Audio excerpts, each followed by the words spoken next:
In this video, we're going to see how we can solve this problem using DFS. So here, A is the initial state and E is the final state. So using depth first search or DFS, we always use a stack. Like in BFS, we use a queue. In DFS, we always use a stack. So let's start. At first, in the visited node section, we don't have any of the node visited, but in the stack, we're going to have A. Or let me mention the stack in this particular way. So we have A in the stack. Now, in the second iteration,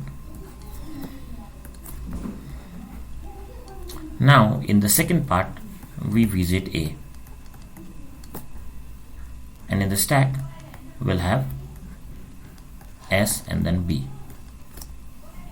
So now, since in stack, the stack works on the last in first out principle, now we visit the node B. Okay, let me represent here. We visited A. Now we visit the node B. So in visited we have A comma B, and in the stack, since we don't have any element associated with B, we only have element S.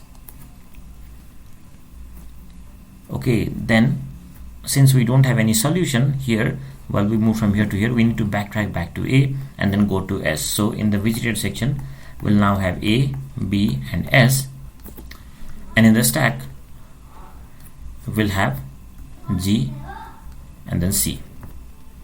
Since now we're going to go to, okay, we've already visited B, we've already visited S, now we'll go to C here. So if we visit C, A, B, S and C, the stack already contains the element G, right? But we'll also have some more elements like E and D, which is connected to C itself. Then we visit the element D. So in stack,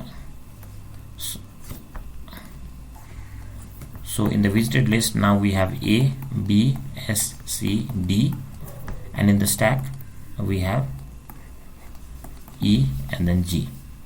Since the node D does not have any additional node, so nothing is added to the stack. Now we visit A, B, C, D, E, and again, since the node E does not contain anything else, the stack only contains the node G. But since we've already reached our goal state, which is E, we end our operation in this particular step. So the final path from initial state to the final state using DFS is A, B, we don't get any solution, we backtrack to A, then we go to S, sorry, this is SCD, so we go to S, then we go to C, then we complete the D part, and then we don't get any solution here, again we go back to C and then see its next node, which is E, and this is the final path.